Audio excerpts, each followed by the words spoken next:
सर्वांना जय भीम।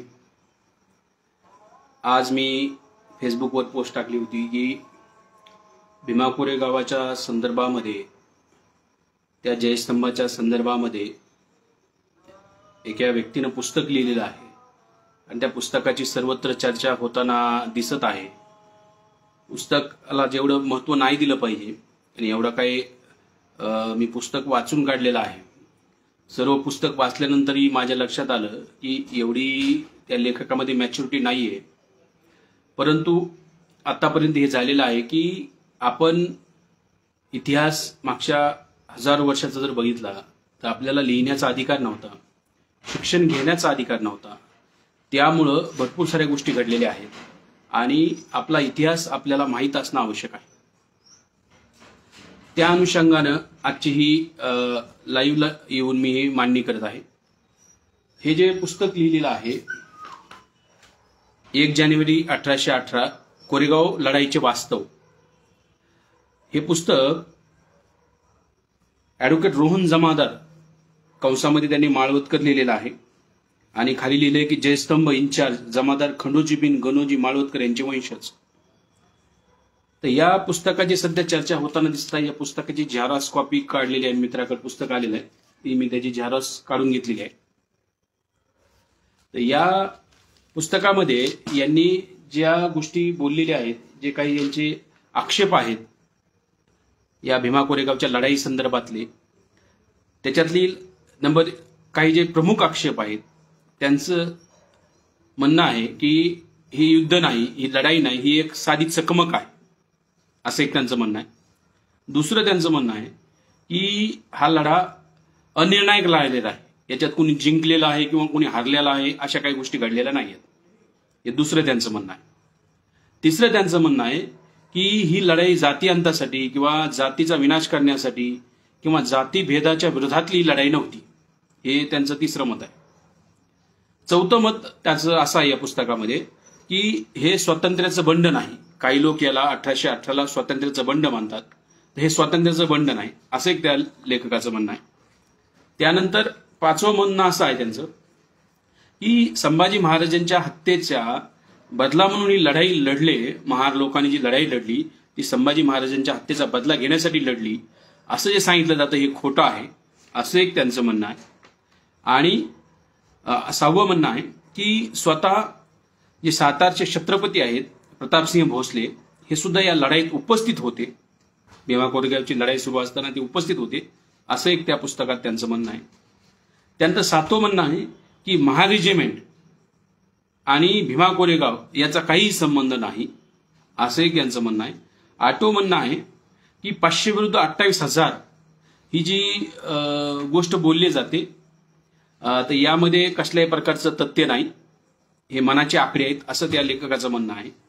आणि 9वं म्हणणं आहे की बाबासाहेब आंबेडकर फक्त एकदाच भीमा कोरेगावला गेलेले आहेत आणि त्यांनी कधीही लोकांना शौर्य दिन साजरा करा किंवा हे आपल्या जाती अंतासाठी ही लढाई लढली गेली होती म्हणून ही दरवर्षी साजरी केली पाहिजे, अशा प्रकारचं बाबासाहेबांनी त्यांच्या अनुयायांना कधी असं म्हटलेलं नाही।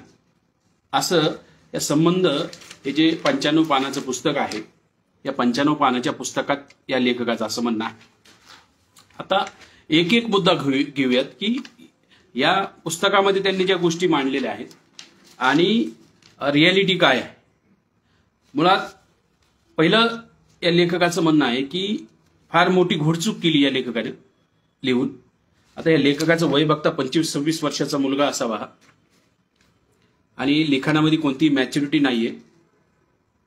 1 वर्षापूर्वी एका व्यक्तीने जे आर्टिकल लिहिलं होतं त्या आर्टिकलला ज्याने पुस्तक रूपात आणलेलं आहे, म्हणजे ह्या लेखकानं स्वतःचे पुस्तक लिहिलंय का हाच मोठा प्रश्न इथं उपस्थित होतो। आणि जर ही चकमक, त्याचं म्हणणं आहे की ही चकमक जी आहे की ही चकमक आहे, ही लढाई नाही। आता चकमक आणि लढाई संदर्भामध्ये बोलायचं जर झालं, चकमक कशाला म्हणतात, लढाई कशाला म्हणतात। 28,000 जे सैन्य आहे आणि 28,000 सैन्याला जर कुणी हे केलं असेल तर त्याला हे चकमक म्हणतात, ही चकमक नाहीये, हे आपण पहिल्यांदा लेखकाने समजून घेतलं पाहिजे। चकमकीमधला आणि युद्धामधला अंतर आहे। याला काय पुरावा आहे? तर याला नंबर 1चा पुरावा मी देतो की हे याच पुस्तकामध्ये पुरावा आहे. हे लेखकाचं काय झालं, हा वकील आहे, पण यानं वकिली कशी केली हा माझ्या समोरचा एक प्रश्न आहे. स्वतःच आरोप लावलेत आणि स्वतः त्याच्यावर उत्तरं बी दिली त्या पुस्तकामध्ये. एक कॉन्ट्राडिक्शनरी गोष्टी सांगितल्यात. कारण स्वतः वकील असताना हा जर याने वकिलीचं शिक्षण घेतलेलं असेल, हा ऍडव्होकेट लावतो, जर वकिलीचं शिक्षण घेतलं असेल तर हा काय म्हणतो की लढाई नाही, ही चकमक आहे. साम टीव्हीला जी मुलाखत दिली त्याच्यात त्याचं म्हणणं आहे की ही चकमक आहे. आता जर चकमक आहे आणि स्वतःच्याच पुस्तकामध्ये पेज क्रमांक 41 ज्यावेळेस हा युद्ध झालं आणि युद्धानंतर जो स्तंभ उभारण्याचा जो कार्यक्रम होता, समारंभ होता, त्याची कोनशिला उभारण्याचा जो कार्यक्रम होता, तो कार्यक्रम झाला 26 मार्च 1821. हे याच पुस्तकात दिलेलं आहे. 26 मार्च 1821ला भीमा कोरेगावचा स्तंभ उभारण्याचा कार्यक्रम सुरू झाला. त्याला म्हणता येईल भूमिपूजन आपल्या भाषेमध्ये. आणि त्या कार्यक्रमाला त्या काळातले इंग्रज अधिकारी उपस्थित होते. आता लेखकानं काय लिहिले बघा, म्हणजे स्वतःच्याच पुस्तकात पुरावे दिलेत, म्हणजे त्याला काय म्हणायचंय हे कॉन्ट्राडिक्शनली बोलत आहे. बघा काय म्हणतोय की या कार्यक्रमानंतर कर्नल हस्किन्सन यांनी स्तंभाच्या पायाभरणीच्या कामाची पाहणी केली. पायाभरणीचा कार्यक्रम आहे. पुढे मद्रास आर्टिलरीच्या तुकडीचे हवेत 3 फैरी झाडून शाही सलामी दिली. या संपूर्ण सोहळ्याची जबाबदारी कॅप्टन नटकडेच होती. आता कॅप्टन नटचं भाषण आहे तिथं. कॅप्टन नट काय म्हणतो, उपस्थित मान्यवर हो, या किंवा इतर कोणत्याही देशाच्या इतिहासात सर्वात चमकदार लष्करी कामगिरीपैकी एक असलेल्या कोरेगावच्या घटनेच्या स्मरणात आज आपण या ठिकाणी एकत्र जमलो आहोत. कोरेगावच्या घटनेला काय म्हणतोय कॅप्टन नट की इतिहासात सर्वात चमकदार लष्करी कामगिरीपैकी, म्हणजे जे इतिहास लिहिले आहे लष्करी युद्धांचा त्याच्यामध्ये सर्वात जी चमकदार कामगिरी आहे त्या चमकदार आणि कोणत्याही देशाच्या, भारतातच नाही म्हणजे जगभरामध्ये जेवढी लष्करांनी जे युद्ध केलेली आहेत त्याच्यातली ही चमकदार कामगिरी आहे.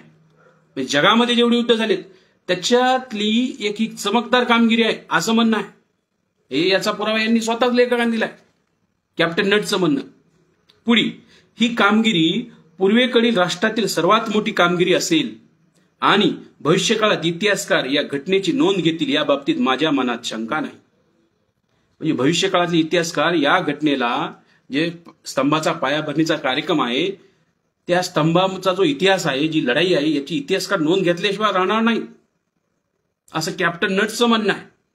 आणि हे कॅप्टन नटचं म्हणणं ह्या लेखकाने पुस्तकातच मांडले. आणि जर चकमक आहे आणि चकमक असताना चकमक जर आहे तर ह्या त्यांनी त्याचा पायाभरणीच्या कार्यक्रमामध्ये एवढ्या जबरदस्त बोलायला नाही पाहिजे. आता जरी हे कॅप्टन नट इथं बोललेले आहेत, पुढे कॅप्टन नट काय म्हणतात, वैयक्तिक अभिमानाची गाथा इथे विषद केली जात आहे असे नाही, तर त्यांनी या निकाराच्या लढाईत आपल्या सरकारला स्थैर्य मिळवून देण्यात यश प्राप्त केले आहे हे देखील अवश्य नमूद करावे लागेल. इंग्रजांचं राज्य प्रस्थापित झालं, त्या इंग्रजांच्या राज्याला स्थैर्य आलं, याचं कारण आहे भीमा कोरेगावची लढाई, हे इंग्रज अधिकाऱ्याचं म्हणणं आहे. आणि हे याच पुस्तकामध्ये माळवदकर दिले. बाहेरचा पुरावा द्यायला नाही, माळवदकरचाच पुरावा देतोय मी की कॅप्टन नटच म्हणत आहेत की इंग्रजांचं जे काही सत्तेत स्थैर्य आलं 1818 नंतर याला कारण आहे भीमा कोरेगावची लढाई. भीमा कोरेगावच्या लढाईनंतर हे स्थैर्य आलेलं आहे. हे कॅप्टन नटचं पायाभरणीच्या कार्यक्रमातलं भाषण आहे. पुढे हा संघर्ष साधा सुद्धा अजिबातच नव्हता, तर तो रोम आणि ग्रीक साम्राज्याच्या लढ्याच्या तोडीचा होता. बघा आता पायाभरणीच्या कार्यक्रमात काय म्हणतोय नट की हा संघर्ष साधा सुद्धा अजिबातच नव्हता, तर तो रोम आणि ग्रीक साम्राज्याच्या लढ्याच्या तोडीचा तोड होता. म्हणजे रोम जो देश आहे आणि ग्रीक देश आहे तिथं ज्या लढाया झाल्या होत्या त्या त्यांच्या देशामध्ये ज्या लढाया झाल्यात, रोमच्या लढाया, ग्रीकच्या इतिहास वाचा, त्यांच्या देशातल्या लढाया फार फेमस इतिहासातल्या लढाया आहेत. आणि त्या तोडीची लढाई लढलेली आहेत भीमा कोरेगावमध्ये. रोमचं साम्राज्य, ग्रीकांचं साम्राज्य जसं लढलं त्या तोडीची लढाई भीमा कोरेगावात लढली गेली आहे असं कॅप्टन नटचं म्हणणं आहे. आणि हे म्हणणं स्वतः माळवदकरनं त्याच्या पुस्तकात टाकलेलं आहे.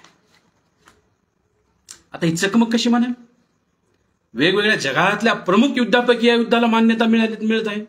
याला चकमक कशी म्हणता येईल? आता ह्या भाषणाबद्दल मात्र माळवदकरचं एक म्हणणं आहे. हे जे भाषण स्वतःच दिले यांनी आणि स्वतःच भाषणाबद्दल याचं स्वतःच असं म्हणणं आहे, या समारंभात झालेल्या अतिरंजित भाषणामध्ये केवळ इंग्रज अधिकारी आणि सैनिक यांचा उल्लेख होता. म्हणजे हे अतिरंजितपणे बोललंय असं या लेखकाचं म्हणणं आहे. बर, हे सगळं पुस्तक जर तुम्ही बॉम्बे हे जे तिथले जे भाषणं आहेत, हे लेखकाचं म्हणणं आहे की मी ओरिजिनल पुराव्यावर लिहिलेलं आहे, आणि जर ओरिजिनल पुराव्याच तू अतिरंजित म्हणतो, म्हणजे तुझ्याच म्हणण्यावर तू ठाम नाही, जर ओरिजिनल पुराव्याला जर अतिरंजित म्हणायचंय, स्वतःच द्यायचं हे अतिरंजित आहे सांगायचं. हे कोण्या आंबेडकरी चळवळीतल्या लोकांनी लिहिलेले पुरावे नाहीत. हे भाषण हे कॅप्टन नटचं आहे. भीमा कोरेगावचा जो स्तंभ आहे, पायाभरणीच्या कार्यक्रमातलं भाषण आहे ते. हे आमचं म्हणणं नाही, हे तर ते इंग्रजांचं म्हणणं आहे. आणि इंग्रजांचं म्हणणं इथं लिहिलेलं आहे त्यांनी. हे एवढं महत्वपूर्ण डॉक्युमेंट आहे. हे बाबासाहेबांचं म्हणणं सांगत नाही मी, किंवा आंबेडकर चळवळीतल्या कुणी म्हटलंय किंवा भारतीयानं म्हटलं नाही. इंग्रजांचं काय म्हणणं आहे त्या लढाईबद्दल हे सांगतोय. आणि चकमकी जर लेखकाचं हे म्हणणं आहे की चकमक होती, आणि जे तिसरं मराठा इंग्रज युद्ध आहे त्याच्यातली एक छोटी गोष्ट म्हणतात की एक छोटी चकमक आहे, छोटी लढाई आहे. भरपूर साऱ्या लढाई झाल्या, त्याच्यातली एक छोटी लढाई आहे. माळवदकर, जर छोटी लढाई आहे तर बाकीच्या ज्या चकमकी झाल्या त्याच्यावर का स्तंभ उभारला गेला नाही? खडकीला युद्ध झालं तिथं का स्तंभ नाही? आष्टीला युद्ध झालं तिथं का स्तंभ नाही? तिथंच का स्तंभ आहे भीमा कोरेगावलाच? जर छोटी चकमक आहे मग छोट्या चकमकीचा इंग्रजांनी स्तंभ उभा केला असं म्हणणं आहे का? आणि तुम्ही जे नंतर त्या दिवाबत्ती लावण्यासाठी माळवदकरांची जिम्मेदारी लावली होती इंग्रजांनी, मग तुम्ही कशाला ते दिवाबत्ती लावत होता छोट्या युद्धासाठी?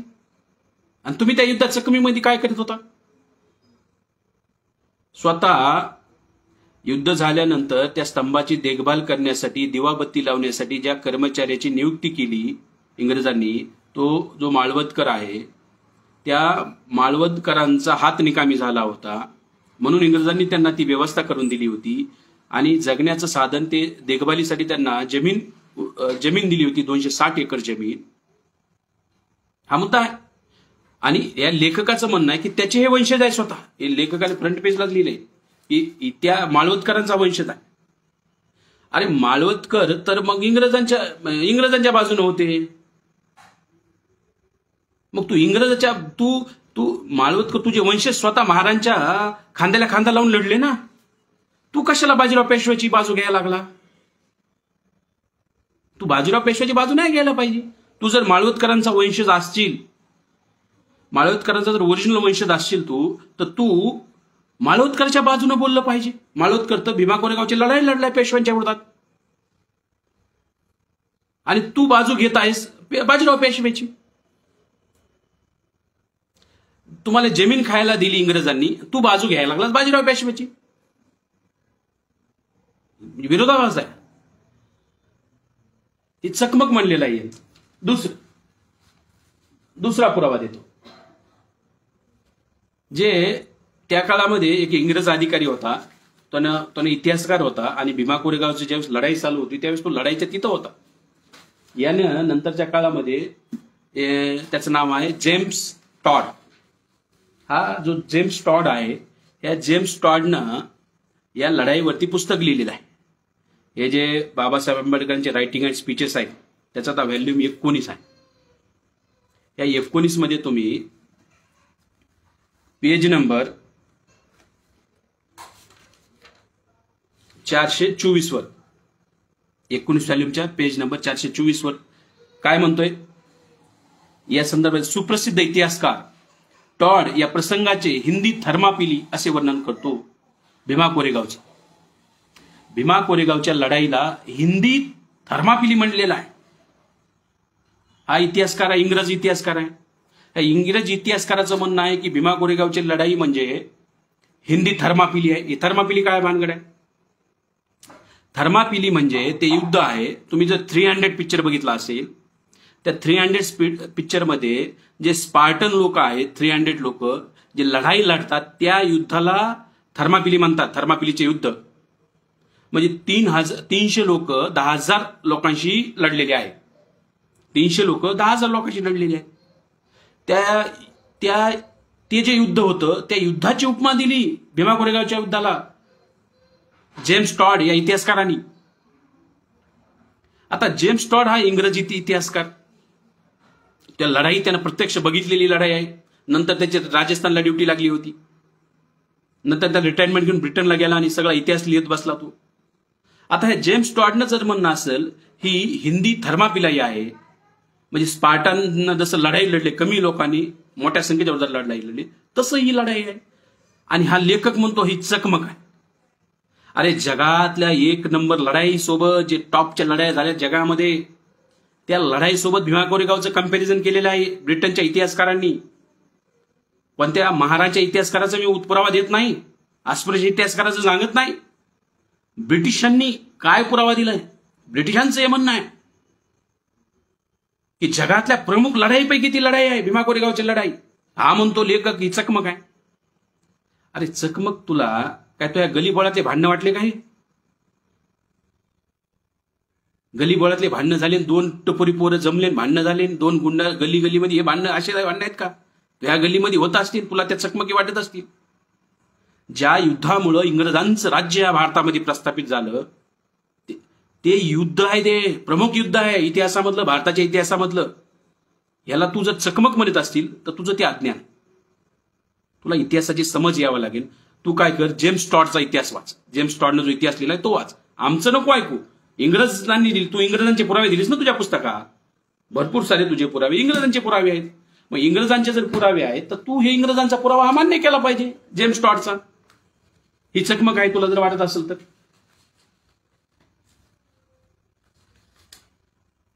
आता स्वतःच या लेखकांनी आता हे चकमक स्वतःच म्हणतो आणि स्वतःच जे मुंबई काउन्सिल आहे त्या मुंबई काउन्सिल मधलं एक भाषण आहे माउंट फोर्ड यांचं. मुंबई काउन्सिलमध्ये 5 नोव्हेंबर 1920चं ते भाषण आहे. यांनी तारीख 1925 केली.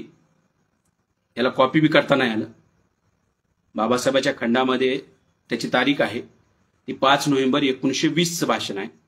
याने 1925 केलंय. ठीक आहे, कॉपी करणाऱ्या माणसाकडून गडबडीमध्ये असं होऊ शकतं, तारखा चुकू शकतात. पण वकील आहे, वकिलांना अशा गोष्टी नाही केल्या पाहिजे, तारखा नाही चुकवल्या पाहिजे.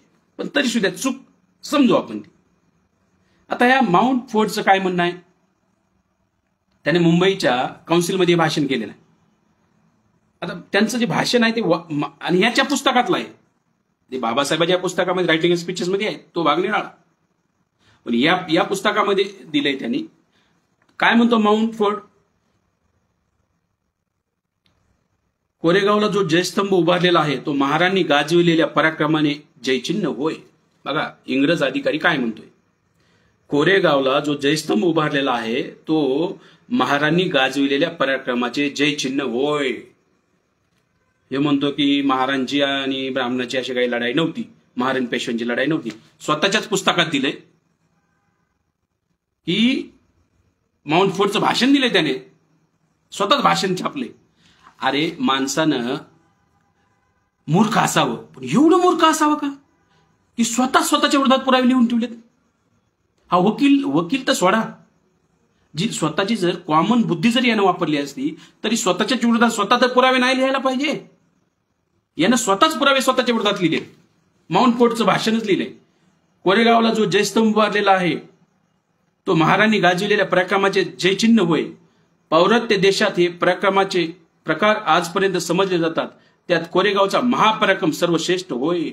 आजपर्यंत या देशामध्ये जेवढे पराक्रम झालेले आहेत त्या पराक्रम नाही तर हे महापराक्रम आहे.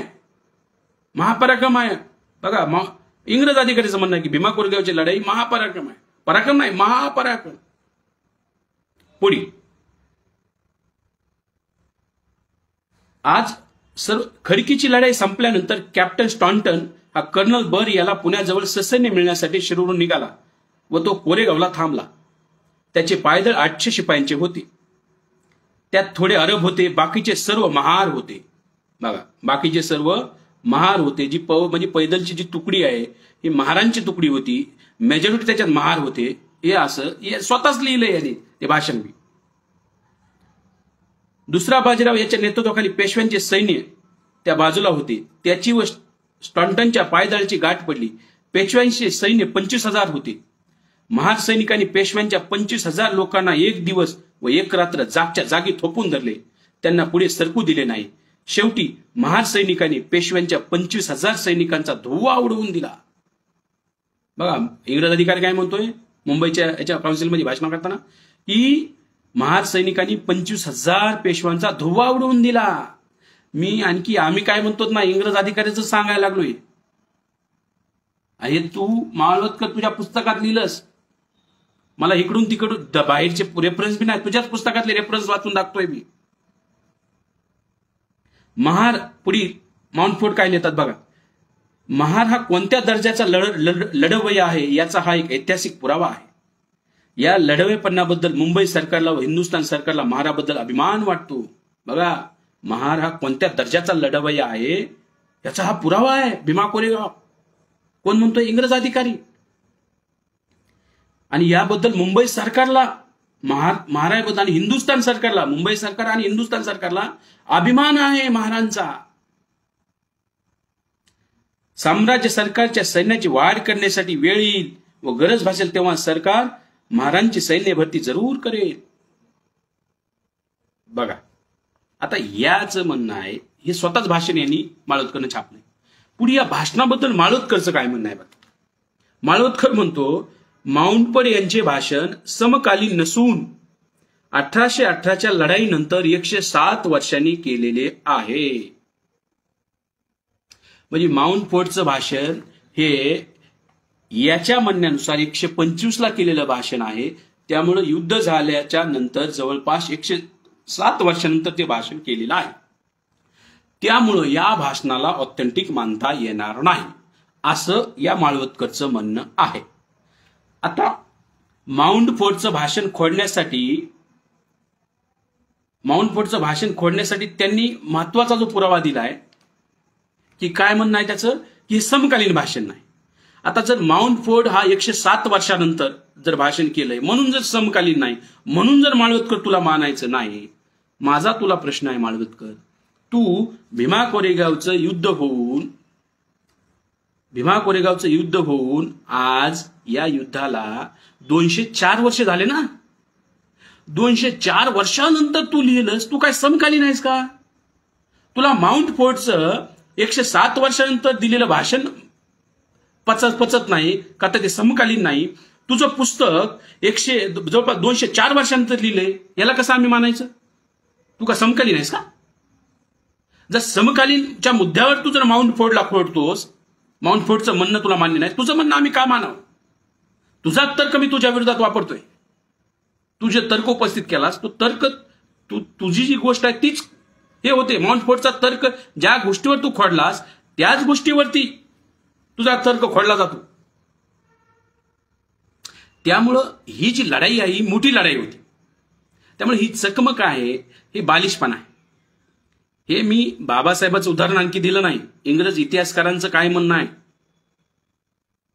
त्या कॅप्टन नट्सचं काय म्हणणं होतं, पायाभरणीच्या वेळेसचं म्हणणं, माउंट फोर्टचं काय म्हणणं आहे, इंग्रज इतिहासकाराचं काय म्हणणं आहे, हेच मांडत आहे मी. ही चकमक नाही, महापराक्रम आहे, मोठं युद्ध आहे. आणि त्या युद्धावर इंग्रजांचं सरकार नंतर स्थैर्य झालेलं, इंग्रजांना ही भावना होती. ही बाब आपल्याला समजून घ्यावी लागेल. दुसरं यांचं म्हणणं आहे या पुस्तकामध्ये, की ही लढाई अनिर्णायक राहिली. ही लढाई संपली नाही, या लढाईत कुणी जिंकलं आणि कुणी हारलं असं काही घडलेलं नाही. आता जर जिंकलं आणि हारलं असं काही घडलं नाही, थोड्या वेळासाठी जर मान्य केलं याचं म्हणणं, प्रश्न काय आहे की कुणी जिंकलं नाही याचं म्हणणं आहे माळवतकरचं. म्हणजे युद्ध झालं आणि मग आपापल्या घरी गेले, याच्यामध्ये काय कुणाचं जिंकणं आणि कुणाचं हारणं असं काही घडलेलं नाही. त्यामुळे हे लढाई ही अनिर्णायक लढाई आहे असं याचं म्हणणं आहे. आता पुढे पान नंबर 34 वर यांनी काय दिले, ही लढाई झाल्यानंतर काय झालं. भीमा कोरेगावची लढाई झाली जानेवारीमध्ये, 1 जानेवारीला 1818ला.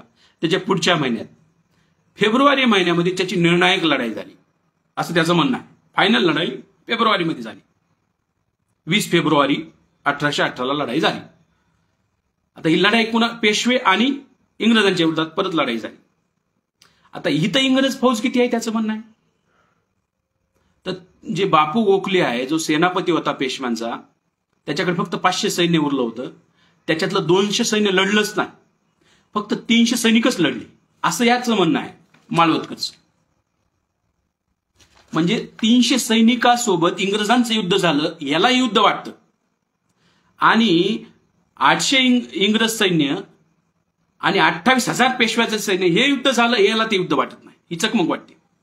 अरे तर्क तरी लांब. 300 जो बापू गोखले आहे, हे नंतरचं युद्ध असं का झालेलं असेल? कारण हे जे 28,000 पेशवे यांचं जे सैन्य होतं, तुझं म्हणणं आहे की 28,000 आकडा आणि 500 आणि 28,000 हा आकडा खोटा आहे. आणि स्वतःच्या पुस्तकातच तू याचा पुरावा दिलास की हा आकडा खरा आहे. पान नंबर 19 तू लिहिलंस, सैन्याची लढण्याची कमकुवत बाजू लक्षात घेऊन पेशव्यांनी 28,000 संख्येचे सैन्य साताऱ्याजवळ माऊलीकडे वळविण्यास सुरुवात केली. तू स्वतःच पान नंबर 19 लिहिलं की पेशव्यांचे सैन्य 28,000 होतं. तर आम्ही 28,000 म्हणतो, काय चूक करतो? आम्ही तर बरोबर सांगतो ना. तू म्हणतो 28,000 नव्हतं, तू स्वतःच लिहिलं पुस्तकामध्ये 28,000 आहे, आणि एका दुसरीकडे म्हणतो 28,000 नव्हतं, मनोगतामध्ये प्रायमरी म्हणतो 28,000 नव्हतं, मेन पुस्तकात म्हणतो 28,000 होतं. थोडा तर दिमाग वापर. तूच तुझ्या मताला खोडत आहेस तुझ्या पुस्तकामध्ये. दुसऱ्या लोकांची खोडायची गरजच नाही. तुझं पुस्तकच तुझ्या विरोधात आहे. दुसऱ्याला नवीन पुस्तक लिहायची सुद्धा गरज नाही. तूच लिहितोस 28,000 पेशव्याचं सैन्य होतं, आणि तूच मनोगतात लिहितो 28,000 पेशवे नव्हते. मी एकच गोष्ट, आपणच आपल्या विरोधात वागतोय हे याला लक्षात येत नाही, हा मुद्दा. दुसरं, आता याचं जे म्हणणं आहे की ही अनैतिक लढाई झाली, मग आता युद्ध झालं हे ह्याला मान्य आहे. ही लढाई झाली, लढाई झाल्यानंतर आपले पांगले, त्याच्या दुसऱ्या महिन्यानंतर त्याची निर्णायक अंतिम टप्प्याचं ते युद्ध झालं.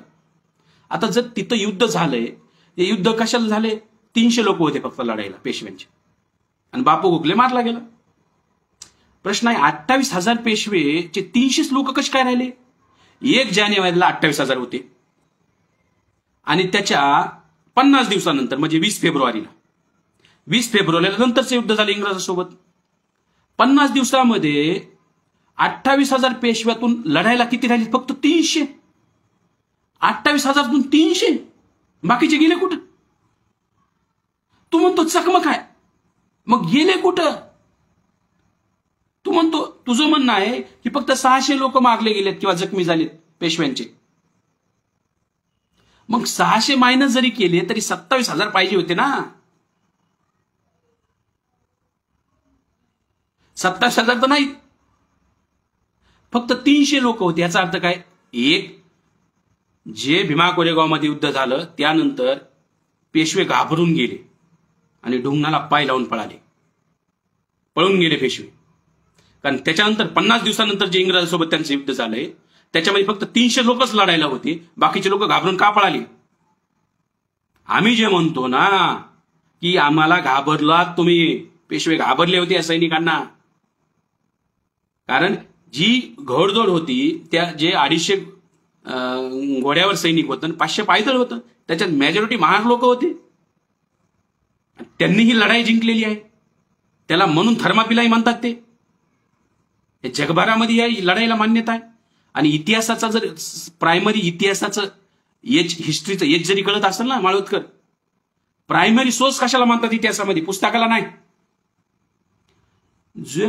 जे स्मारक आहेत, विजय स्तंभ, हाच स्वतः प्रायमरी सोर्स आहे इतिहासाचा, हा सेकंडरी नाही.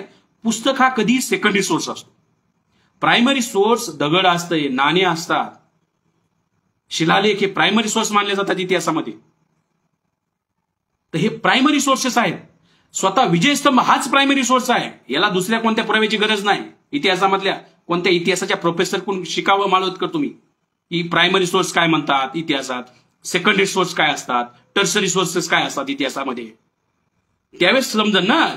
इतिहासाचं याचे माहित नाही, उठायचं आणि काहीतरी लिहायचं, कॉपी पेस्ट करायचं, समाजामध्ये तेढ निर्माण होईल, समाजाची कायदा आणि सुव्यवस्थेचा प्रश्न निर्माण होईल, अशा गोष्टी लिहायच्या. वकील असून कायद्याचं तर नॉलेज नाही, इतिहासाचंही नॉलेज नाही याच्यामध्ये. स्वतःची लिहिले ना या पुस्तकामध्ये. बरं, निर्णायक लढाई नव्हती, त्यांनी स्वतःच लिहिले यामध्ये की नंतर बाजीराव पेशव्याने 8 लाखाची पेन्शन घेतली. आणि पेन्शन की इंग्रजाकडून कशाला पेन्शन घ्यायला तू बाजीराव? निर्णायक लढाई नव्हती, लढाई संपली नाही, युद्ध चालूच आहे, तुझं म्हणणं आहे. भीमाकोटच्या लढाईनंतर युद्ध चालूच आहे माळवतकर. मग 8 लाख पेन्शन इंग्रजाकडून कशाला घेतली? पण तूच तुझ्या पुस्तकात लिहिलंच नाही. तुला माळवतकर कोणाच्याही, म्हणजे मी असं बोलणार नव्हतो, पण तुझं पुस्तक वाचल्यानंतर, साम टीव्हीचा तुझा इंटरव्ह्यू वाचल्यानंतर मला वाटलं की काहीतरी असं तुझ्या पुस्तकामध्ये दम. तुझं सगळं पुस्तक वाचल्यानंतर कळालं की तूच तुझ्या विरोधात लिहिलं असेल त्याच्यामध्ये. तुला दुसऱ्या म्हणण्याची गरज नाही, तुझेच म्हणणं तूच खोडत आहेस. निर्णायक लढाई नाही म्हणतोस, हा शरण मी गेला म्हणतोस. हे समजून घ्यावं लागेल की याचा अर्थ ही आहे की यानं या स्वतःच्या बुद्धीने लिहिलेलं नाही. ह्याच्यात काय लिहिलंय, यानं स्वतःची बुद्धीच वापरली नाही. कोणताही शहाणा माणूस स्वतःच्या विरोधात लिहू शकत नाही. एकच गोष्ट एकाच पुस्तकात स्वतःच मत स्वतःच खोडतो, स्वतःच लिहितो, स्वतःच मत स्वतःच खोडतो. एका पानावर लिहितो 28,000 नव्हते पेशवे, दुसऱ्या पानावर स्वतःच लिहितो 28,000 होते, एकाच पुस्तकामध्ये. म्हणतो ही लढाई निर्णायक नव्हती, त्याच पुस्तकात लिहितो. नंतर बाजीराव पेशवे सरेंडर झाला आणि 8 लाख पेन्शन सुरू केली. ही फार कॉन्ट्राडिक्टरी गोष्टी बोलत आहे माळवतकर. तिसरं, ही लढाई जातीभेदाच्या विरोधात नव्हती, हे एक याचं म्हणणं आहे. या पुस्तकामध्ये म्हणणं आहे की ही लढाई जाती अंतासाठी म्हणून किंवा जातीभेदाच्या विरोधात नव्हती. माळवतकरांना मी 3 पुरावे देऊ इच्छितो. नंबर 1, जे खैरमोडींनी, चांगदेव भगवान खैरमोडी यांनी बाबासाहेबांची बायोग्राफी लिहिली 12 खंडामध्ये. त्याच्यातला पहिला खंड वाचावा आणि 8वा खंड एक वाचावा. 8व्या खंडामध्ये अस्पृश्यांचा लष्करी इतिहास लिहिलेला आहे खैरमोडींनी, आणि पहिल्या खंडामध्ये बाबासाहेबांच्या अगोदरची काय महारांचा इतिहास आहे, अस्पृश्यांचा आणि महारांचा इतिहास, त्याच्यामध्ये लष्करी इतिहास सुद्धा लिहिलेला आहे. ही पहिला खंड आणि 8वा खंड वाचावा. आता खैरमोडींचं म्हणणं आहे की ज्या वेळेस महार लोकांना संधी मिळाली त्या वेळेस महारांनी आपलं शौर्य दाखवलेलं आहे. पहिल्या खंडामध्ये ते म्हणतात. दुसरं, त्या खंडामध्ये हे म्हणतात की ज्यावेळेस इस्लाम भारतामध्ये आला, मुघलांचं राज्य आलं, वेगवेगळ्या लोकांचं राज्य आलं, आणि इथल्याच लोकांनी, अस्पृश्य लोकांनी मोठ्या प्रमाणावर धर्मांतर केलं, अस्पृश्य लोक मुसलमान बनले. जे आज RSS वाले सांगतात ना, मुसलमान आक्रमणकारांनी मंदिरं पाडले. खैरमोडींचं असं म्हणणं आहे त्या बायोग्राफीमध्ये पहिल्या की जे अस्पृश्य लोक होते, ज्यांना हे ब्राह्मण मंदिरात बी जाऊ देत नव्हते, त्यांनी ज्यावेळेस मुसलमान धर्म स्वीकारला, इस्लाम धर्म स्वीकारला, त्यावेळेस त्यांच्या हातात तलवारी आल्या, ते सैनिक बनले, मुसलमानांच्या फौजेमध्ये सैनिक बनले, आणि त्यांनी ह्या मस्जिदी पाडल्यात, मंदिरं पाडलेत. म्हणजे जे अस्पृश्य लोक मुसलमानांच्या, मोगलांच्या म्हणा, त्या काळातले मध्य भारतामधल्या ज्या काही मुसलमानच्या फौजा आहेत, ह्याच्यामध्ये ज्यावेळेस मुसलमान धर्म स्वीकारून गेले, त्यावेळेस जे RSS वाले आता सांगतात की मंदिरं पाडले, खैरमोडी म्हणतात बरोबर, पण ते मुसलमानांना नाही, जे अस्पृश्य लोक मुसलमान झाले त्यांनी पाडले. याचा अर्थ काय आहे की मोगलांच्या फौजेमध्ये गेल्यानंतर सुद्धा अस्पृश्यांना कळत होतं की यांनी आमच्यावर अन्याय अत्याचार केला, आणि जसाही वेळ मिळेल त्यांनी बदला घेतला. तुम्ही आम्हाला या मंदिरात येऊ देत नव्हतात, मंदिरं पाडली. इतिहास आहे ना अस्पृश्यांचा. ज्यावेळेस संधी मिळाली की त्यांनी ते सोनं केलेलं.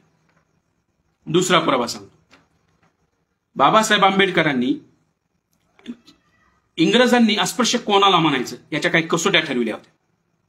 अस्पृश्य कोणाला म्हणायचं? जे गावाबाहेर राहतो तो अस्पृश्य, ज्याच्यासोबत विटाळ होतो तो अस्पृश्य.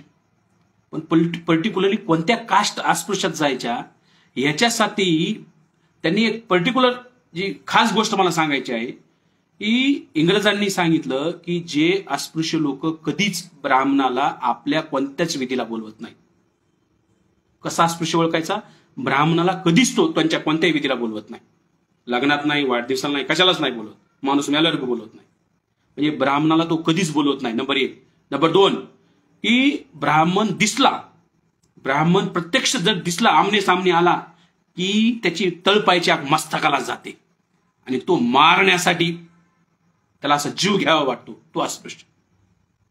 अस्पृश्य कोणाला म्हणायचं याची कसोटी आहे की ब्राह्मण माणसं दिसले की ज्याची आग तळपायाला आग जाते तो अस्पृश्य आहे. हे गुण आहे अस्पृश्यांचा. इंग्रजांनी हे हेरलं, ते बाबासाहेबांनी लिहिलं. या अस्पृश्यांचा हा एक गुण आहे. म्हणजे हजारो वर्षे अस्पृश्यांना तुम्ही गुलाम ठेवलं आणि तुम्ही आम्हाला गुलाम ठेवलात आणि तरी सुद्धा ज्या ज्या वेळेस आम्हाला चान्स मिळालेला आहे की आम्ही काय केलेलं आहे, ही दुश्मनी विसरलेलो नाही. आम्ही अस्पृश्यता स्वीकारली, गुलामी स्वीकारली नाही. लक्षात ठेवा, आपण अस्पृश्यता स्वीकारली पण ह्यांची गुलामी स्वीकारलेली नाही. आपण गावाबाहेर राहिलो, उपाशी राहिलो, मेलेले जनावर खाल्ले, पण यांची गुलामी स्वीकारली, यांच्या व्यवस्थेला शरण गेलो नाही. म्हणून ही लढाई चालू आहे. बाबासाहेबांचंही म्हणणं आहे. खैरमोडेंच्या पहिल्या खंड 1953 प्रकाशित झालेला आहे. बाबासाहेब जिवंत असताना तो खंड प्रकाशित झालेला आहे. बाबासाहेबांनी तो खंड वाचलेला आहे. त्याच्यातली ही गोष्ट मी सांगतोय. याचा अर्थ काय होतो की आपली आणि ब्राह्मणांची लढाई ही हजारो वर्षापासूनची आहे आणि पिढीजात लढाई आहे. कुणीच विसरलेलं नाही. कधीही आम्ही ही गोष्ट विसरलेलो नाही. गावातला माणूस विसरलेला नाही. त्यामुळे ब्राह्मण कधीही महारांच्या वस्तीला जात नाही. कारण ब्राह्मण भीतो की जर गेलो मी महारवाड्यात तर वापस जिवंत येणार नाही.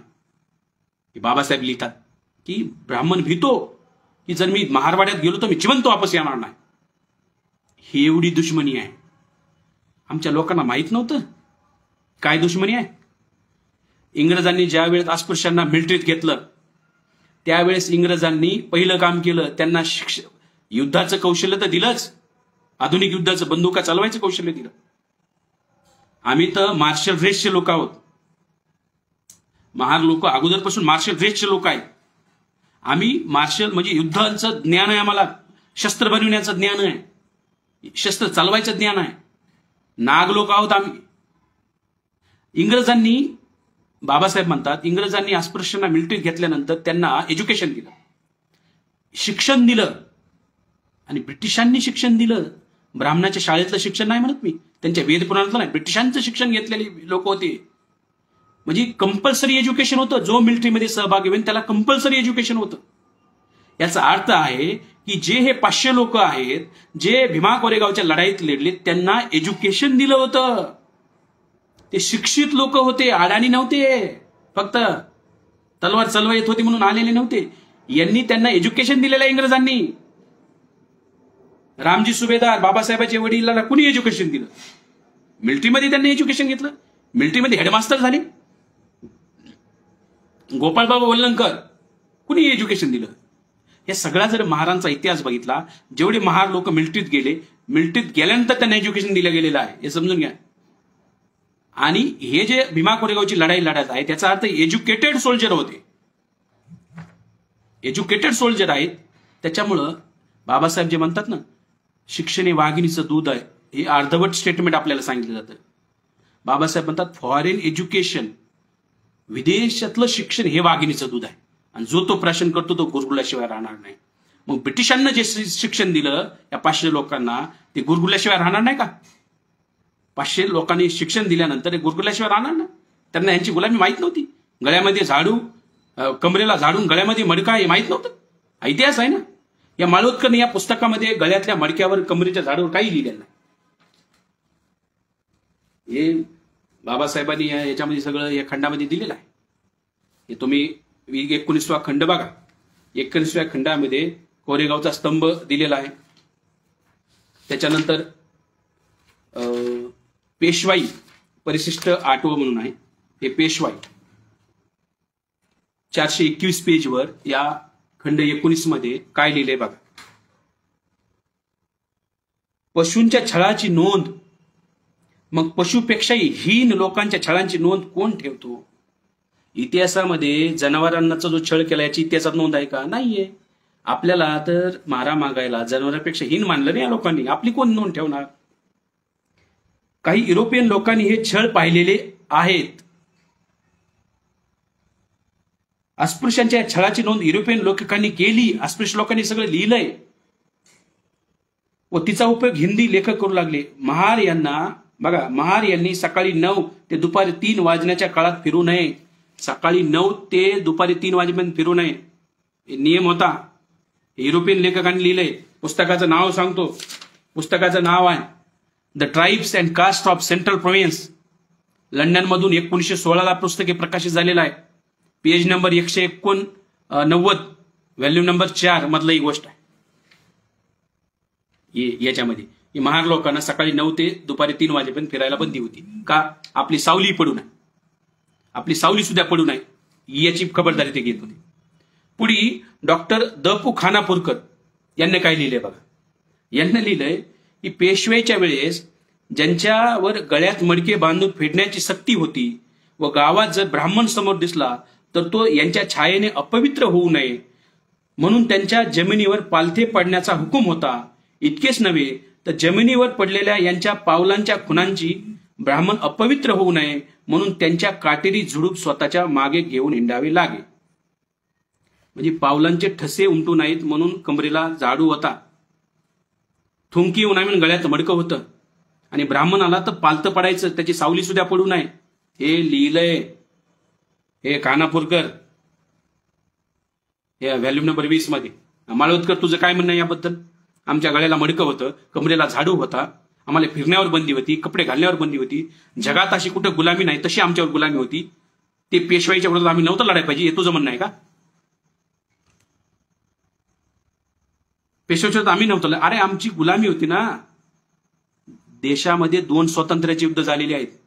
एक इंग्रजांच्या गुलामगिरीतून मुक्त होण्याचं आंदोलन आणि दुसरं ब्राह्मणांच्या आणि ब्राह्मणवाद्यांच्या गुलामगिरीतून मुक्त होण्याचं आंदोलन. हे 2 आंदोलन आहेत. इंग्रज भारतात आल्यानंतर आपल्याला त्यांनी गुलाम केलं नाही. आपण ऑलरेडी ब्राह्मणांचे गुलाम होतो, आपण गुलामांचे गुलाम होतो. इंग्रजांनी इथं आल्यानंतर मोगलांना, रजपुतांना आणि ब्राह्मणाला गुलाम केलेलं आहे. त्यांचं राज्य खतम केलंय. आपलं राज्यच नव्हतं,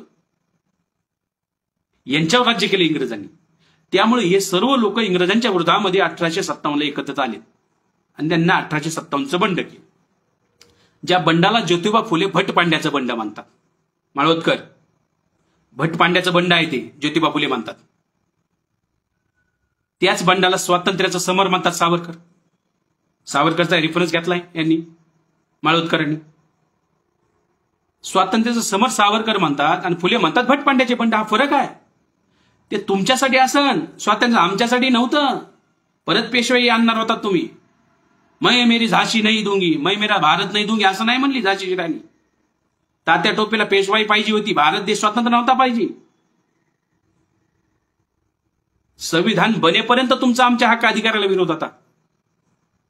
गांधीजी तर उपोषणाला बसलेले आहेत या मुद्द्यावर की देशाला स्वातंत्र्य मिळत असेल आणि त्या स्वातंत्र्यात अस्पृश्यांना हक्क मिळत असेल ते नको आहेत आम्हाला. आता तुम्ही आतापर्यंत बाबासाहेब संविधान लिहीपर्यंत आमच्या हक्काच्या विरोधात होता, हे समजून घ्यावं लागेल. माळवतकर म्हणतो काही लेखकांनी लिहिलेलं आहे की 1818चं बंड हे स्वातंत्र्याचं बंड आहे, पण असा पुरावा नाही. माळवतकर 1818चं हे स्वातंत्र्याचं बंड नाही हे तर तुझं म्हणणं आहे. आमचं म्हणणं आहे की 1857चं बंड हे स्वातंत्र्याचं बंड नाही, भटपांड्याचं बंड आहे. ज्याच्यामधून ब्राह्मण लोक आझाद होणार होते. आमचं कसं काय बंड आहे? 1818चं जे युद्ध झालं त्यानंतरच आम्हाला एज्युकेशन मिळालेलं आहे. इंग्रजांचं राज्य आल्यामुळे आम्हाला एज्युकेशन मिळालं, शाळा सुरू झाल्या, आम्हाला नोकऱ्यामध्ये घेण्यात आलं. जे काही आमच्यामध्ये मोठा बदल झाला, कारण आमच्यामध्ये बदल बाबासाहेबांमुळे झाला आणि बाबासाहेबांमध्ये बदल त्यांच्या वडिलांमुळे झाला, रामजी सुभेदारांमुळे. रामजी सुभेदारांना माहिती कुठून झाली? ते इंग्रजांच्या शाळेत शिकलेले आहेत, सुभेदार पदावर गेलेले होते. बाबासाहेब घडले याचं कारण आहे लष्करांचा आमचा इतिहास. जर इंग्रज भारतात आले नसते तर कदाचित आम्ही आज बी तुमचे गुलामच असतो. संविधानाचा प्रश्नच नाही. त्यामुळे आमच्यासाठी आमच्यासाठी 1818 हेच आमचं स्वातंत्र्याचं बंड आहे. कारण फुलेंना आम्ही महान यामुळे मानतो की फुलेंनाही प्रश्न पडला होता 1848ला की कोणाविरोधात लढायचं, इंग्रजांच्या विरोधात लढायची की ब्राह्मणाच्या विरोधात लढायचं. दोन गुलामी आहे. इंग्रजांची राजकीय गुलामी आहे, ब्राह्मणांची सामाजिक आणि धार्मिक आर्थिक प्रत्येक क्षेत्राची गुलामी आहे. ज्योतिबा फुलेंनी काय केलं, ब्राह्मणाच्या गुलामगिरीच्या विरोधात लढले. आणि लढलेच नाही, लिहून जेवढं शक्य आहे तेवढ्या लवकर जल्दी करून जोपर्यंत इंग्रज भारतात आहेत तोपर्यंतच शूद्र आणि अतिशूद्रांनी जल्दी करून ब्राह्मणाच्या गुलामगिरीतून मुक्त व्हावे. हे ब्राह्मणाच्या गुलामगिरीतून मुक्त व्हायला सांगितलंय ज्योतिबा फुलेंना आम्हाला. ही इतिहासाची समज वाढव माळवतकर. 1818 हे स्वातंत्र्याचं बंड आहे आमच्यासाठी, तुमच्यासाठी नसल. अरे बाबा, तू माळवतकर, तुझा वंशज त्या बंडात होता. तुझा माळवतकर वंशज त्याच्यावरची जमीन मिळाली तुम्हाला. तुम्ही त्या बंडात होते, तुम्हालाही पेशवाई नको होती तुझ्या वंशजांना. तुला हे समजायला का काही? ते युद्ध जिंकल्यामुळे तुम्हाला जमिनी मिळाल्यात. जमिनी मिळून तुम्ही काय केलं, काय जमिनीच्या विल्हेवाट लावली सगळ्या देशाला माहित आहे. पुण्याच्या जिल्ह्याला सगळ्याला माहित आहे कार्यकर्त्यांना काय केलं तुम्ही त्या जमिनीचं. ही बाब समजून घ्यावी लागेल. ही लढाई जर यांचं म्हणणं आहे की जाती अंतासाठी नव्हती. अॅनिलेशन ऑफ कास्ट मध्ये बाबासाहेब म्हणतात जात हा एक किल्ला आहे आणि हा जर किल्ला पाडायचा असेल, या किल्ल्यावर जर जाती व्यवस्थेचा हा नावाचा हा किल्ला आहे, तुम्ही जर या किल्ल्यावर आक्रमण केला किल्ला पाडण्यासाठी, तर पहिलं काम काय होईल, तर ह्या किल्ल्याचं रक्षण करणारी फौज आहे आणि किल्ल्याचं रक्षण करणारी फौजेसोबत तुम्हाला अगोदर लढावं लागेल. हे किल्ला, हे जातीचा किल्ला ढासळू देणार नाही. तुम्ही जाती व्यवस्था हे किल्ला आहे, हा किल्ला पाडायचा असेल तर तुम्हाला त्या किल्ल्याच्या रखवालदारासोबत संघर्ष करावा लागेल. रखवालदार कोण आहेत? ब्राह्मण. म्हणून बाबासाहेब म्हणतात, कधीही एक युरोपियन मन म्हणतात बाबासाहेब की पोप हा कधी क्रांतिकारी नसतो आणि जो क्रांतिकारी असतो तो कधी पोप नसतो. ही मन भारतातल्या ब्राह्मणाला लागू होते. ब्राह्मण हा क्रांतिकारी नसतो आणि जो क्रांतिकारी असतो तो ब्राह्मण असू शकत नाही. हे बाबासाहेबांनी अॅनिलेशन ऑफ कास्ट मध्ये म्हटलेलं आहे. त्यामुळं ज्याला कुणाला जाती अंत करायचा आहे, जातीचा हा बुरुज ढासळायचा आहे, त्याला पहिल्यांदा हे ब्राह्मण फौजेसोबत लढावं लागेल. अगोदर ब्राह्मणाला युद्धात पराभूत करावं लागेल, त्यानंतर जातीचा किल्ला ढासळायला सुरुवात होईल.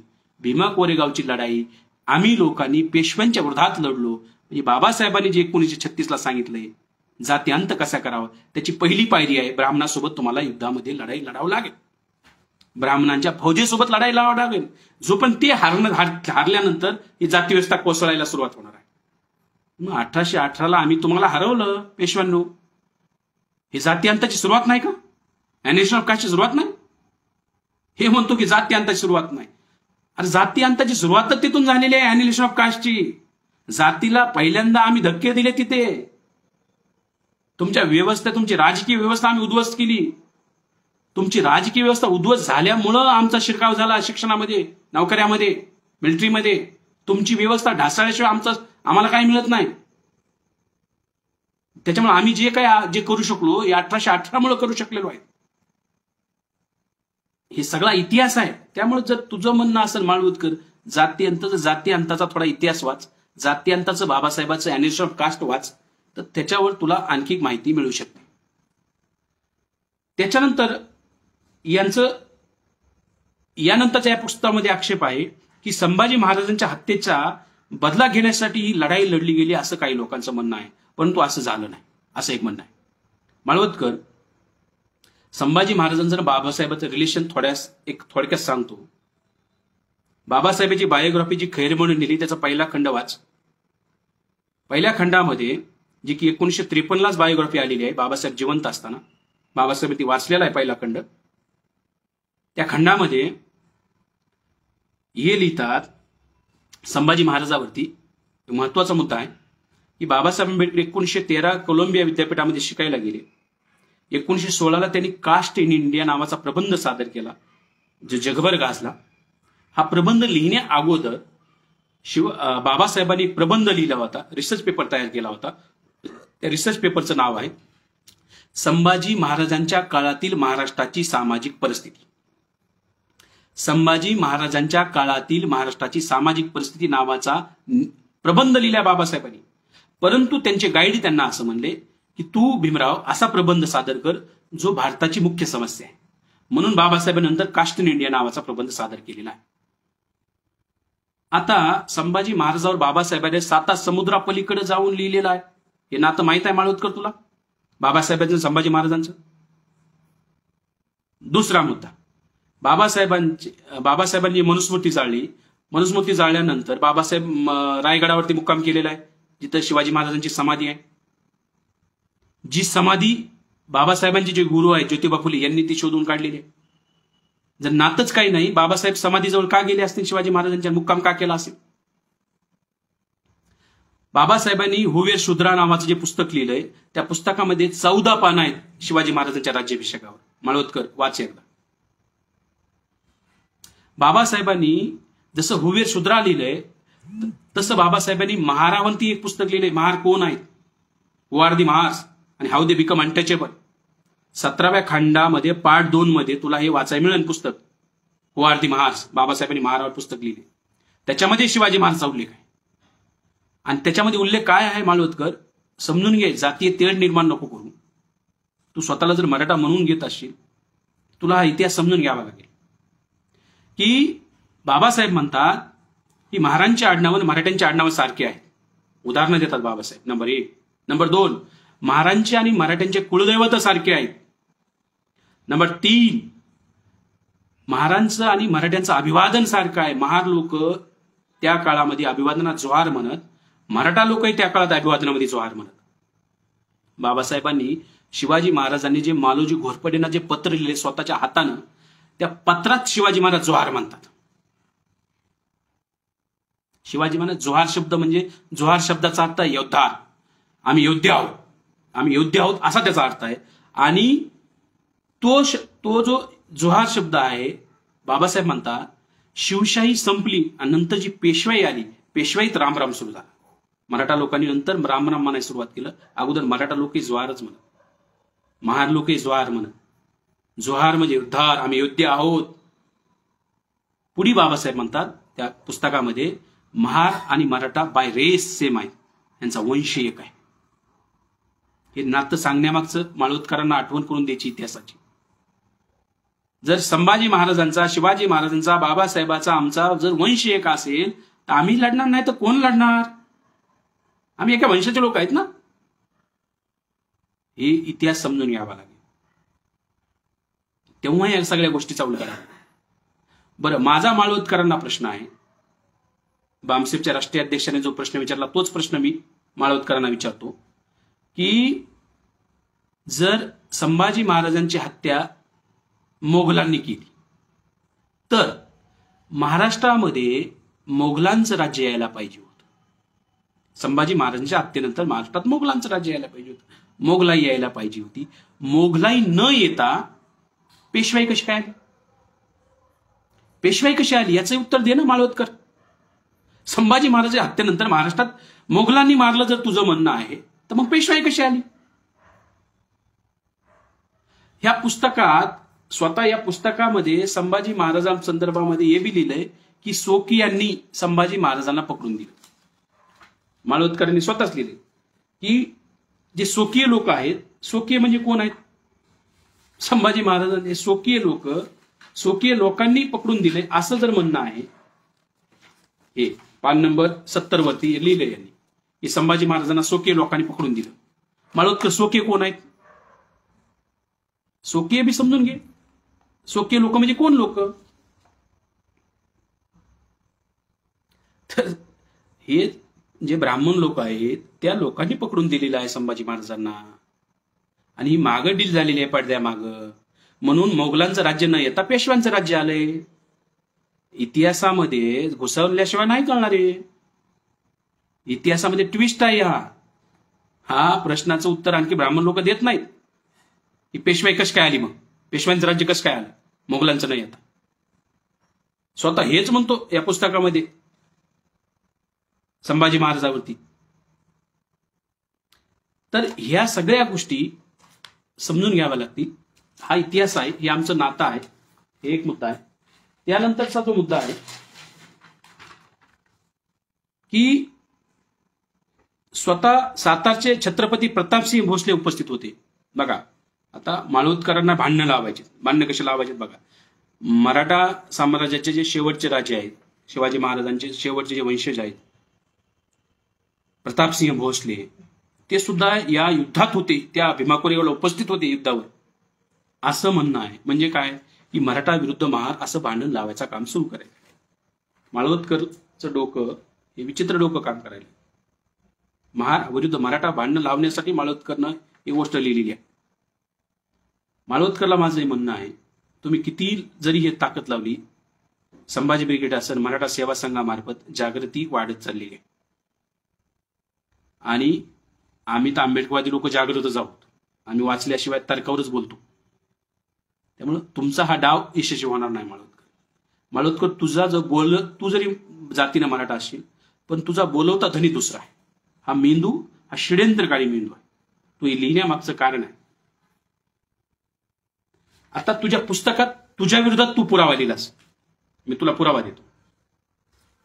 स्वतः राजांच्या विरोधामध्ये तू काय लिहिलंस, तू स्वतः काय लिहिलंस बघ. आष्टीहून कूच करताना पेशव्यांच्या बरोबर छत्रपती प्रतापसिंह निघू शकले नाहीत आणि लवकरच इंग्रजांच्या ताब्यात आले. जनरल स्मिथने लिहिलेल्या 21 फेब्रुवारीच्या पत्रात म्हटले आहे की, काय म्हटलंय, जनरल स्मिथनं पत्र लिहिलंय, ते पत्र तू दिलंस माळवदकर, तू पत्र दिलंस. या पत्राचा पुरावा, पत्रात काय लिहिलंय, सातारचे छत्रपती, त्यांचा भाऊ आणि मातोश्री यांची पेशव्यापासून सुटका करून छावणीत सुरक्षित आणण्यात आल्याचे कळविताना मला अत्यंत समाधान होत आहे. काय लिहिलंय की सातारचे छत्रपती, त्यांचा भाऊ आणि मातोश्री यांची पेशव्यापासून सुटका करून. स्मिथ काय लिहायला लागलाय, स्मिथ लिहितोय की इंग्रज पेशव्यापासून सुटका केली महाराजांची. माळवदकर तू लिहिलेच. याचा अर्थ काय होतो की पेशव्यापासून सुटका, याचा अर्थ काय, कैदेत होते, नजर कैदेत होते. प्रतापसिंह भोसले महाराजच याचा अर्थ पेशव्यांच्या नजर कैदेत होते असं म्हणायचं. याचा अर्थ असा निघतो. तूच तुझ्या विरोधात पुरावा दिलास इथे. म्हणजे जनरल स्मिथचं जे पत्र आहे, दुसऱ्याच दिवशी लिहिलेलं 21 फेब्रुवारी 1818, त्या जर पत्रामध्ये म्हणतायत की ते आम्ही कुणाची सुटका, प्रतापसिंह भोसले महाराजांची आणि यांची पेशव्यापासून सुटका केली आणि छावणी सुरक्षित आणणं त्यांना होता. म्हणजे यांचं सुरक्षित आणलंय म्हणजे त्यांच्या जीविताला धोका होता पेशव्यापासून, आणि आता ते सुरक्षित आहेत. पेशव्याच्या छावणीत महाराज सुरक्षित नव्हते. आणि कळविण्यात मला अत्यंत समाधान आहे. प्रतापसिंह महाराज, छत्रपती प्रतापसिंह भोसले वाचलेले आहेत, त्यांची सुरक्षित आम्ही त्यांना ठेवलेलं आहे, याचा आम्हाला समाधान आहे. याचा अर्थ होतो, त्या काळाची जर परिस्थिती बघितली, पेशव्यांपासून महाराजांना धोका होता, छत्रपती प्रतापसिंह भोसले यांना धोका होता. याचा अर्थ असा होतो. माळवदकर तू जे लिहिलंस त्याचं मी इंटरप्रिटेशन करायला लागलोय. मी माझ्या मनाचा पुरावा नाही, तुझं जे म्हणणं आहे याचाच मी पुरावा म्हणून सादर करत आहे. याचा अर्थ होतो की प्रतापसिंह भोसलेंचा जर इतिहास जरी बघितला, बाबासाहेबांनी सुद्धा त्यांना क्षत्रियाचा दर्जा द्यायला ब्राह्मण लोक तयार नव्हते. आणि ती जी बैठक भरली होती, त्या बैठकीमध्ये जी चर्चा झाली, त्या चर्चेमध्ये सुद्धा ब्राह्मणांनी विरोध केला की प्रतापसिंह राजे हे क्षत्रिय नाहीत. ब्राह्मणांनो, तुम्ही महाराजांचा छळ केलेला आहे, त्यांचा अपमान केलेला आहे. त्यामुळं जे इंग्रज अधिकारी लिहायला लागलाय, आम्ही पेशव्यापासून सुटका केली, पेशव्यांपासून महाराजांची सुटका झालेली आहे, हे वाक्य इंग्रजांनी लिहिलेलं आहे. हे पत्र आहे. त्या काळात इतिहास आणखी परत एकदा तपासावा लागेल. त्यामुळे माळवदकर उलट पेशव्यापासून इंग्रजांनी महाराजांची सुटका केली याचा अर्थ असा होतो. आणि ते परत त्यांचं ते राज्य सुरू झालेलं आहे इंग्रजांच्या देखरेखीखाली. आणि पेशव्यांचं राज्य मात्र पेशवापद त्यांनी बंद केलं, छत्रपतींचं राजपद मात्र ठेवलं. बघा, जर ही लढाईमध्ये याचं म्हणणं आहे माळवदकरचं, मराठा वर्सेस मराठा लोक हारले, मराठा युद्ध होतं, तिसरं मराठा युद्ध होतं भीमा कोरेगावचं, आणि त्या दरम्यान जी लढाई झाली 2-3 महिने, हे मराठा लोकांच्या विरोधातली लढाई होती असं माळवदकर म्हणणं आहे. मग प्रश्न आहे, मराठा लोकांचा जो राजा आहे छत्रपती प्रतापसिंह यांना कसं काय परत राज्य दिलं इंग्रजांनी, पण पेशव्यांना मात्र राज्य दिलं नाही. पेशव्यांची रवानगी हकालपट्टी केली, त्याला पेन्शन देऊन बाजीराव पेशव्याला हाकलून लावलं महाराष्ट्रातून. हे समजून घ्यावं लागेल माळवदकर. तू स्वतः पुरावा देतोस, महाराज बी तिथं उपस्थित होते आणि मग त्या लढाईचं नेतृत्व करू दे महाराज. मग महाराजांना कशाला गादीवर बसते ते इंग्रज? लढाईत जर हारले असतील महाराज तर उलट इंग्रज लिहायला लागले, हे वेगळं लिहायला. पेशव्यापासून आम्ही महाराजांची सुटका केली. तर हा नव्यानं इतिहास समजून घेण्याची गरज आहे.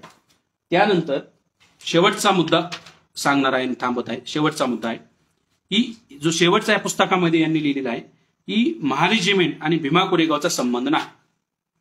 या लेखकाचं काय म्हणणं आहे माळवदकरचं की पेज नंबर 60 वरती, या पुस्तकात पेज नंबर 60 वरती म्हणणं आहे महार रेजिमेंट आणि कोरेगाव भीमा लढाईचा काहीही प्रत्यक्ष संबंध नाही. बरं माळवदकर, तुझं म्हणणं आहे की महार रेजिमेंटचा जी 1942 ला महार रेजिमेंट सुरू झाली त्याचा आणि याचा काही संबंध नाही. आता त्याच्या पुढच्याच पेजला तू काय स्वतःच काय लिहिलंस? बघा माळवदकर म्हणजे कसा वकील आहे.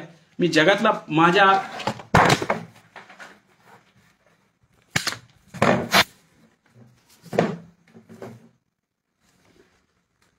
फोन पडला होता खाली. माळवदकरांनी जे पुरावा दिलाय स्वतःच 60 नंबर पेजवर सांगितलं की महार रेजिमेंट आणि कोरेगाव भीमा लढाईचा काहीही प्रत्यक्ष संबंध नाही. आता दुसऱ्या पेजवर, त्याच्या पुढच्या पेजवर म्हणजे पेज नंबर 61 वर काय लिहितो स्वतःच, कोरेगावच्या युद्धाचा आणि महार रेजिमेंटचा संबंध नाही हे 60 पेजवर लिहिलेलं आहे. आणि 61व्या पेजवर लिहिलंय की रेजिमेंटच्या चिन्हात, म्हणजे महार रेजिमेंट जी 1942 ला बनविली. बघा भरपूर लोकांना गैरसमज जो आहे, 1818च्या युद्धामध्ये जे महार लोक लढले ते बॉम्बे नेटिव्ह इन्फंट्रीमध्ये लढलेले. त्या तुकडीचं नाव होतं बॉम्बे नेटिव्ह इन्फंट्री. नेटिव्ह म्हणजे मूळचे, भूमिपुत्र. जे कोकणातले महार लोक आहेत त्यांना भूमिपुत्र म्हणतात. हे लक्षात घ्या, इतिहास वाचा की भूमिपुत्र म्हणतात. इंग्रजांनी जी फौज उभा केली त्याचं नाव होतं बॉम्बे नेटिव्ह इन्फंट्री. नंतर 1818च्या बंडानंतर राणीचा जाहीरनामा झाला 1858ला आणि त्या जाहीरनाम्यानंतर काही गोष्टी बदलल्या.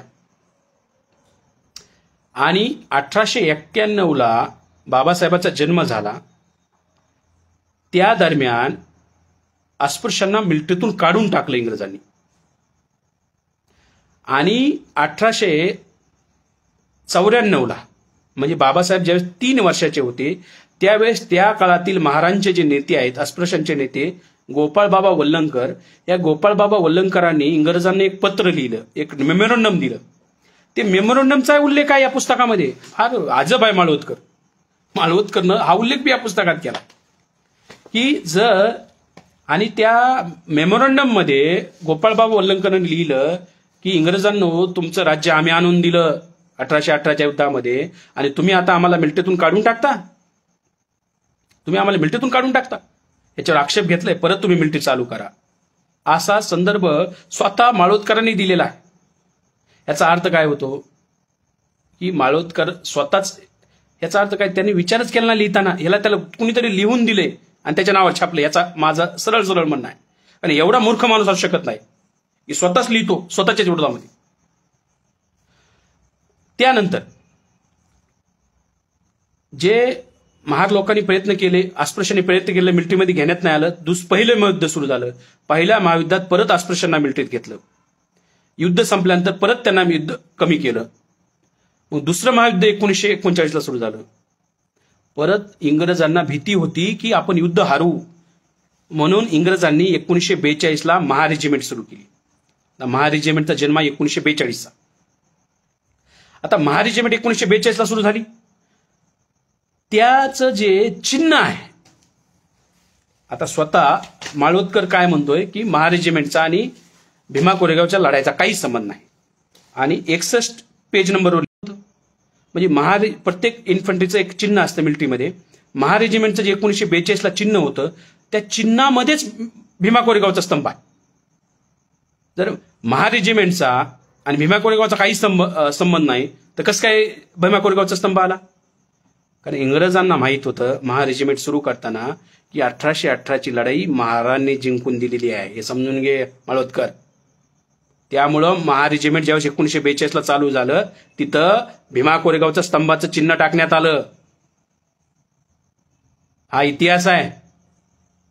स्वतःच 61 पानावर लिहितो की काही संबंध नाही, आणि 60 पानावर दुसऱ्या पानावर तू स्वतः पुरावा देतो. आणि माणसानं मूर्ख असावं, एवढं मूर्ख नसावं की स्वतःच्या विरोधात स्वतःचे पुरावे सादर करावेत. हा साधारण माणूस बी नाही करणार. तू तर वकील आहेस, कसा वकील झालास तू? कुठं डिग्री घेतली? याच्या वकिलीची जरा चौकशी करा. कार्यकर्त्यांना विनंती आहे, यानं कुठं वकिली केली, यानं कसे पेपर दिले, याला जर कॉमन तर्क नाही, वकिलीचा जर सेन्स नाही, या कसा वकील झाला असेल? तर या सर्व गोष्टीचे आपण मी पुराव्यानिशी बोललेलो आहे. नंबर 1, तुझे म्हणला चकमक आहे हे खोडून काढलंय माळवतकर. तू म्हणलास ही अनिर्णायक लढाई हे खोडून काढला मुद्दा. तू म्हणलास हे जाती अंतासाठी नव्हती किंवा जाती भेदाच्या विरोधात नव्हती लढाई, हे सुद्धा मुद्दा तुझा खोडला. हे स्वातंत्र्याचं बंड नव्हतं, हाही तुझा मुद्दा खोडलाय. संभाजी महाराजांच्या हत्येच्या बदल्यासाठी लढाई असं जे तुझं म्हणणं आहे, तुला मी एक प्रश्न विचारलाय. स्वतः सातारचे छत्रपती प्रतापसिंह भोसले उपस्थित होते असं म्हणून तू महाराणी मराठ्यांचं भांडणं लावायचा प्रयत्न करायलास, त्याचंही उत्तर मी दिलेलं आहे. आणि महारेजिमेंट आणि भीमा कोरेगावचा संबंध नाही हे म्हणतो, हेचंही उत्तर दिलं. आणि शेवटी 500 विरुद्ध 28,000 हे जे तू सांगतोयस हे नव्हते. स्टार्टिंगच मनोगतामध्येच तुझं असं म्हणणं आहे पहिल्याच पेजवरची की मनोगत लिहिलंय. हे मनोगत आहे, हे बघावं, हे मनोगत. या मनोगतामध्ये हा लिहितो की हे जे युद्ध झालेलं आहे हे असं 500 विरुद्ध 28,000 असं काही झालेलं नाही. आणि स्वतःच यांनी इंग्रजांचे पुरावे दिलेत की याच्यामध्ये जे बॉम्बे नेटिव्ह इन्फंट्रीचे 500 सैन्य होते, मी स्वतःच पुरावे दिलेत. त्याच्यात बहुसंख्यक महार होती, ह्याचे मी स्वतःच पुरावे दिले त्या पुस्तकामध्ये. स्वतःच इंग्रज अधिकाऱ्याची भाषणे दिलीत, ते इंग्रज अधिकाऱ्याचे पत्र दिलेत. म्हणजे माळवतकरांना आता शेवटचं माझं म्हणणं आहे की माळवतकर, ह्या सगळ्या गोष्टी ज्या तू मांडलेल्या आहेस ह्याचा तुझा बोलवता धनी दुसरा आहे. कारण तू वकील असताना असं लिहू शकत नाही. एक साधारण बुद्धीचा माणूस सुद्धा स्वतःच्याच विरोधात स्वतः पुस्तक लिहिणार नाही. हे पुस्तकाची किंमत आहे 50 रुपये. माझं सर्व आंबेडकरी चळवळीतील कार्यकर्त्यांना विनंती आहे की पुस्तक कुणीही वाचायच्या फंद्यात पडू नका. 3rd क्लास पुस्तक आहे. याच्यामधून स्वतःच्याच विरोधात माळवतकरनी स्वतःच पुस्तक लिहिलंय. याच्यामध्ये काय मोठा तर्क उपस्थित केलाय किंवा मोठं काहीतरी केलंय, 30 मार्क ती काय इतिहास लिहिलाय असं काही नाहीये. जेवढे त्यांनी मुद्दे उपस्थित केलेत ते सर्व मुद्दे स्वतःच अशी काही माहिती दिली पुस्तकामध्ये आणि स्वतःच ते मुद्दे खोडलेले आहेत. हे एक याच्यामध्ये समजून घेतलं पाहिजे.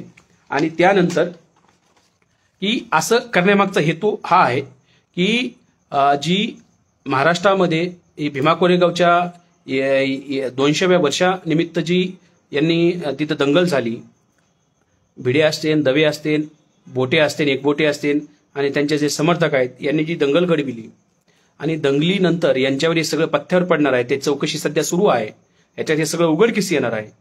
त्यामुळं हा इतिहासच खोटा आहे, असं काही झालंच नाही, असे थातांत खोटी गोष्टी, स्वतः स्तंभच इतिहास आहे, प्रायमरी सोर्स आहे. तिथं जाऊन हे झालं पाहिजे आणि अशा खोट्या गोष्टीला थारा नाही दिला पाहिजे. या पुस्तकावर शासनानं बंदी आणली पाहिजे. कारण या पुस्तकामध्ये कोणतंही लॉजिक नाही. ज्या माहिती दिली स्वतःचीच माहिती स्वतःच त्याने खोडलेली आहे. त्यामुळं या पुस्तकाला कोणत्या लॉजिकचा आधार नाहीये. दुसरं, या पुस्तकामुळं मात्र कायदा आणि सुव्यवस्थेचा प्रश्न निर्माण होऊ शकतो. परंतु आपण सर्व आंबेडकरवादी लोक आहोत आणि आंबेडकरवादी लोकांनी चांगल्या प्रकारे आपण बाबासाहेबांच्या संविधानाला मानणार आहेत, संविधानिक पद्धतीनेच. म्हणून मी लाईव्ह आलो. माळवतकर, तुझी एवढी योग्यता नाही की मी तुझ्या पुस्तकावर लाईव्ह यावं. मला माझ्या समाजासमोर, आम्ही आंबेडकरांचे वंशज आहोत, आंबेडकरांच्या वैचारिक वारसदार आहोत. त्यामुळं बाबासाहेबांनी पुस्तक लिहून प्रतिवाद केलेले आहेत. त्यामुळं तू जे पुस्तक लिहिलंस त्याचा वैचारिक प्रतिवाद करण्यासाठी मी लाईव्ह आलो आणि लाईव्ह येऊन हे बोलावं लागलं. कारण तुम्ही लोकांनी, ब्राह्मणांचा आतापर्यंत इतिहास आहे की त्यांनी इतिहासाची तोडमोड करून खोटा इतिहास लोकांसमोर मांडलेला आहे. आता आम्ही जागृत आहोत, आमचा अभ्यास आहे, आम्ही पुस्तकं लिहितो, आम्हाला सगळं आहे येतंय. आता आम्ही काय अडाणी नाहीत. त्यामुळं आम्ही कोणताही जरी मुद्दा इतिहासाला विपर्यास करणारा जर आला आणि आंबेडकरी चळवळीच्या इतिहासाला जर कलाटणी देणार आला तर आम्ही त्याच्यावर लाईव्ह येणार आणि आमची सडोतोड भूमिका मांडणार. ही भूमिका जास्तीत जास्त लोकांनी वेगवेगळ्या ग्रुपवरती शेअर करावी, लोकांना प्रदर्शित करावी ही विनंती करतो आणि थांबतो. तुम्ही सर्व लोक इथे जुडलात त्याबद्दल तुमचे सर्वांचे आभार. जय भीम, जय भारत.